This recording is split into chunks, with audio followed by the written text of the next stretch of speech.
Well, what do you know? A second video on a Monday. Anything is possible.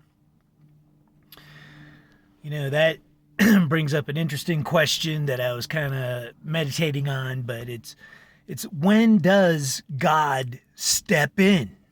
You know, take action. And a lot of people right now in the time that we're in, they got all their eggs in the rapture bucket. Like that's when God steps in. Like first he does that, and then whatever the heck's gonna go on, he does whatever. But that's the first thing he does. But that's where I kind of part ways. I'm not anti-rapture. I don't put all my eggs. I don't even have one egg in that basket because I just figure if God's gonna do that, hopefully I'd be part of that. But if I wasn't, I'd have to deal with that too. But to me, when God steps in, is when things get really, really, really bad. He doesn't step in when things are just bad. And, I think, like the Bible kind of shows us that. So, think about it, how bad it was for the children of Israel when they were in Egypt in bondage to that totalitarian, Satan controlled, kingdom. And, they must have been crying out day and night, God, help us.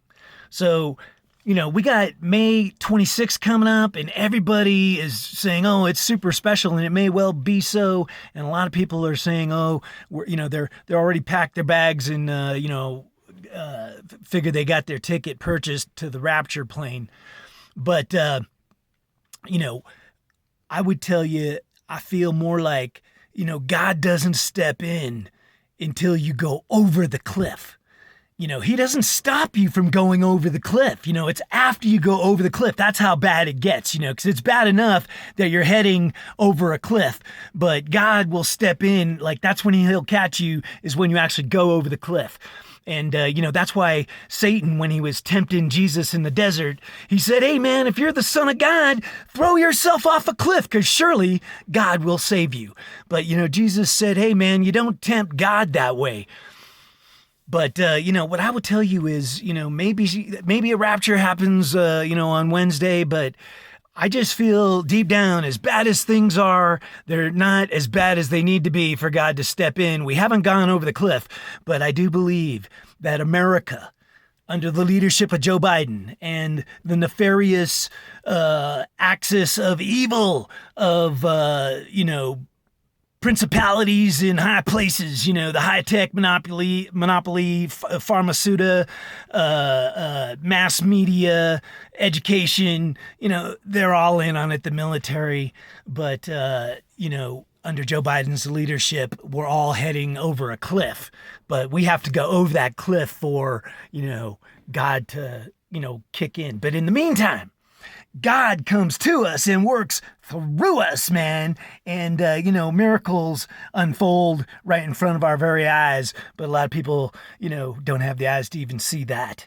But that's what the mission is between now and then, is to try and put on the brakes. Don't go over the cliff. And, if we go over the cliff, then, hang on, strap in and buckle down, because, no one said it was going to be an easy ride when you crash the shore of Evermore. So, anyway, I'm just throwing it out there. Take a look. Said it was going to be sunny. It's still kind of cloudy and stormy looking out there. Shh.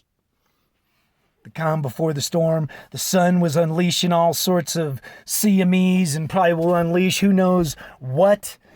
And, once again, the two witnesses, if you look at it where it talks about them having the ability to do this and do that, to stop the rain, to unleash curses and whatnot, I would still say it's two groups of people, the bloodline and the brotherhood.